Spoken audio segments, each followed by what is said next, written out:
How I find copywriting clients. As a complete beginner, I have over 15 DMs, cold DMs that I sent or received.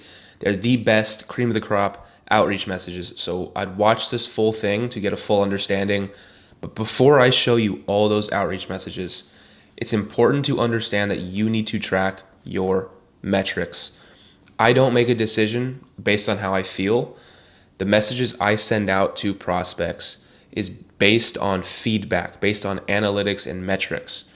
So this can be found in the school community below. Essentially, it tells you your open rate and your response rate, your appointment show up rate, all those things you need to know about. It shows you even your close rate, and it automatically does it. All you need to do is send if how much outreach you sent that day and if they opened it. From there, it spits out all these numbers automatically. So if that's of interest, I again would highly recommend checking the description. And I can kind of show you more in depth how that whole system, that whole sheet works. But moving on to the routine, these are the two most essential pillars to having success. The second part is doing outreach at the same time every single day. As you can see, I copyright from 6 to around 8 a.m. and at 8:30 to around 9:30, I'm doing outreach. So why did I pick 8:30 to 9:30? The reason is because I'm PST. Most people, at least in the United States, are Eastern Standard Time. So when I send a DM at 9:30, 10 a.m., it's going to arrive and they'll probably open it around 12 to around 4 or 5 p.m. That is prime time for people to be on their phones, be in their email, be on social media. So that's why I send it at 8:30 to 10 a.m. PST. Again, it's just because my response rates are much, much higher around the middle of the day. I advise anyone watching this to do the same. I've tested with 6 a.m. I don't get as many open rates or as good as an open rate. And I've tried later in the day, but because I'm PST, it ends up just being too late. They get back to me the next day, and that doesn't work. I need an instant response, or at least as quick as possible. I've found 8:30, 10 a.m. PST works best. That's just for me. I'm going to speak on my experience. And yes, I believe time does matter when that email gets sent. Again, if you want this entire routine as well, I again would recommend checking the description in that school community. It's completely free. Now, the part that everybody wants, they want to see what sort of outreach messages I'm sending, what have other people sent you.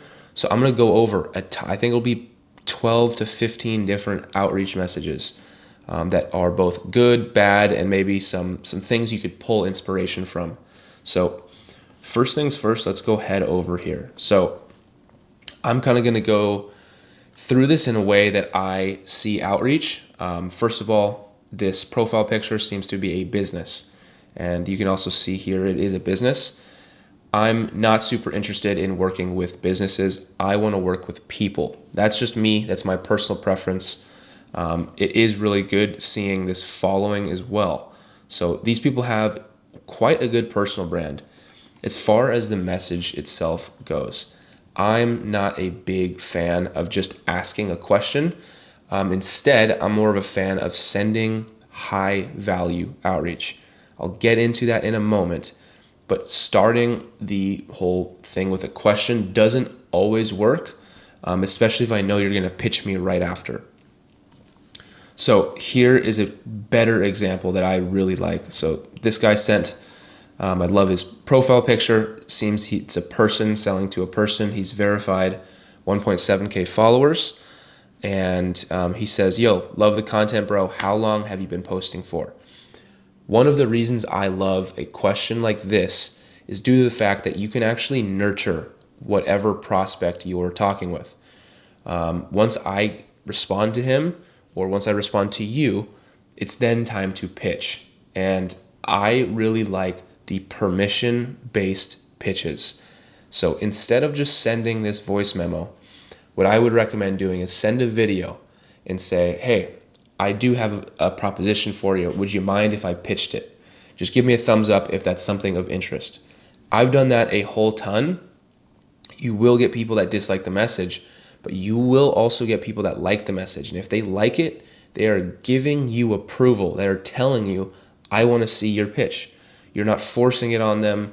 And if they, of course, if they give you a dislike, then you know not to send anything to them. So it actually saves you time. Next up, he said, yo, man, I don't really know how to say this, but I watch your videos. There's some productivity struggles. Do you have any idea why? Again, this is just a genuine question. This is someone who's reaching out. They want to better understand kind of how to focus. This is a great, again, another way to really nurture. If you watch my videos, the more personal you can get with outreach messages, as I talk about all the time, the more likely I'm going to respond. And as you can see, I responded because it was a genuine outreach message.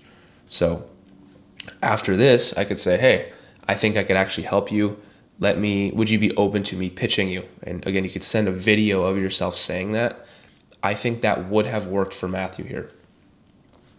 Next up, another nurturing. I love his profile picture. Not a ton of followers, which is all right. He's also not verified, but he did start off with a question that's very personal. What's your quality and lighting looking like? There's not a pitch at the end of this. I actually didn't respond until a couple days later, just because I thought he was going to pitch me.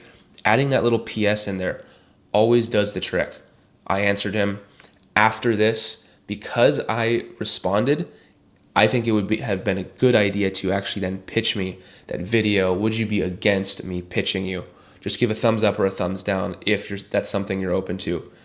I think if Lewis here did that, that could have been a really good idea. Awesome. This is another one. I'm actually not going to respond too much to this one. I would say maybe fix the grammar. Be sure it's relatable to me. I'm not a big fan of that personally, but this one, the value of the scripted background, the editing, keep killing, keep crushing it. Love this. This is a message that makes you feel good for sure. He's got a so-so profile picture. It's actually pretty hard to see him. The background is pretty poor, and it is a great message just to compliment. And again, he could, if I respond to this, then pitch me after my response. This is Matt. He's actually got quite a good following. He's verified. I know, actually, I've seen this guy around. He has some results. So this is what the top guys are sending here. To kind of jump into it, he just asked a straight up question. Would you like to implement an automated system that would add 5 to 6 new calls per day, totally done for you? And this is his follow-up. So something that's super important to understand. Once you send a message, just because you sent it doesn't mean you should not follow up. 90% of my booked calls comes from the follow-up message. Hey, are you still with me? Maybe an eye emoji, maybe a meme. You want to follow up because sometimes people just don't see it. I did not see this message the first time around. What I did see, though, was this blue check mark in my inbox, and I saw this clean-looking profile picture. So first glance, I would definitely have opened it if I had seen it, and seeing it's just a simple question with a follow-up, there's a good chance I'll just look into it at the very least to see what he's talking about, because that sounds pretty appealing. To kind of add on to that as well, think about what I want or what the copywriter you're watching wants. What do they need help with? Is it copy? I'm someone who posts videos every day, so what do you think I need help with? Probably the scripts for my reels, because I'm posting every day. It would take that pressure off my shoulders, and then I could go do other things. So that is a different approach that you could be taking. I don't love this long message. I recommend staying away from them. I think keeping them 2 to 3 sentences at max, if that, is the best, especially for an Instagram pitch. But good so-so profile picture. He's verified, 40K followers. Here's a so-so outreach message again. Don't love that it's not a personal profile picture. It's just kind of a logo. So it's clearly a business. I'm not a huge fan of these outreach messages. Another one I'm not a huge fan of, again, same thing. It's got some sort of business logo. There's a hi buddy, and it's kind of just copy and paste. Not a huge fan of this. I really would never respond to that. This one I did respond to, though, here from Stefan. So starts with a compliment, which I highly recommend. Start with a compliment, and thought of sending you a short message here. Would love to connect with you and get to know a little bit more about what you do. He's just genuinely interested. It kind of comes off like he's just asking a simple question, like, tell me a bit about your business. What do you do? And I responded. He's got a great profile picture. He's verified, 15K followers. Someone like this is going to get a response probably 60 to 70% of the time if the content creator sees it. And of course, if I don't see it the first time around, hit them with a follow-up like this, where you just send an eye emoji. Or, did I lose you? Where have you been? Just want to check in. Things like that. Here's another super unique outreach message I've received. I got the question, can you do a one-on-one? I said, what's up, Louie? I do one-on-one calls, but tell me a bit about your business right now. Where are you at?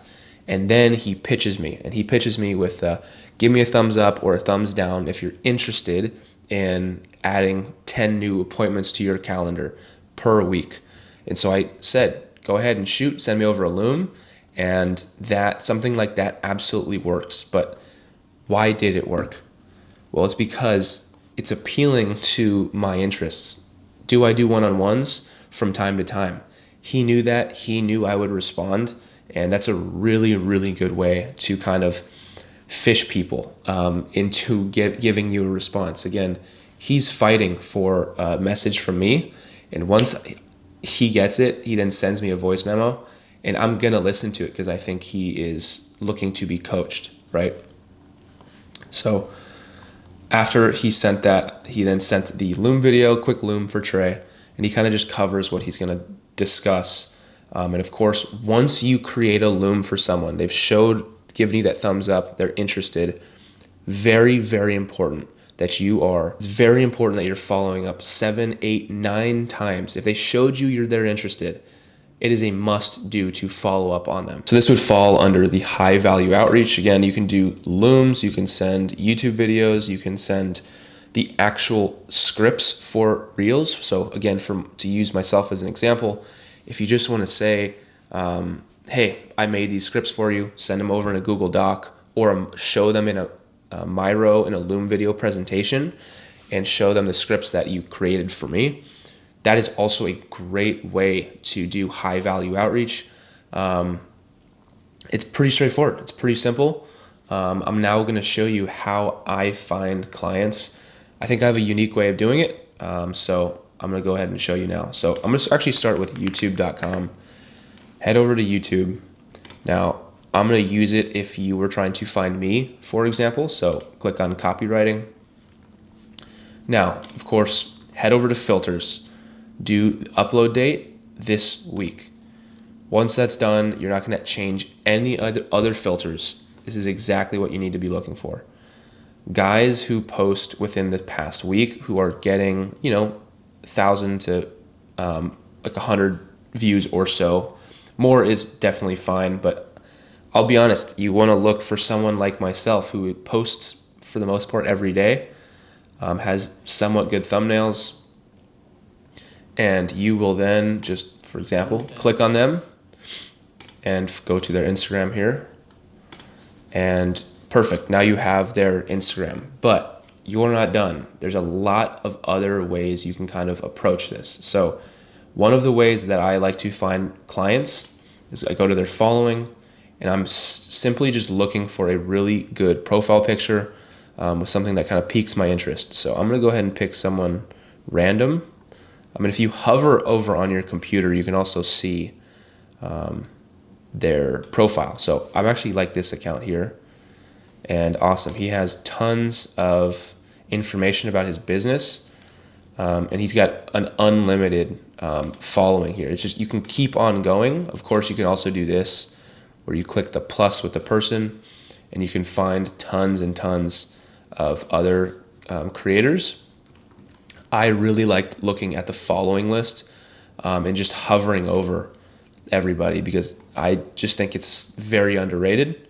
And that's just my method. I just look for someone who looks appealing, who's in the 1 to 10,000 follower range, because especially if you're a beginner, you can't work with someone like this who has 750K. You need to be in that 1,000 to 10,000 range.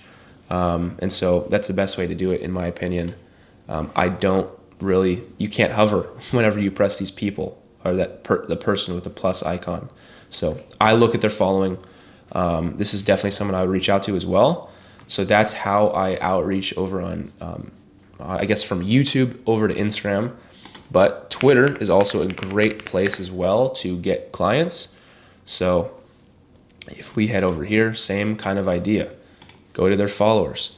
I recommend only working with people with a blue check mark. Typically, that means that they're pretty into X and they'll respond to you.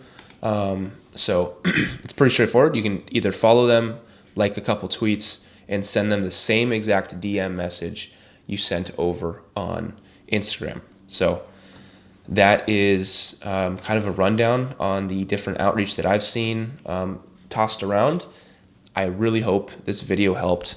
Again, I'm going to do more in-depth video kind of talking about my personal outreach.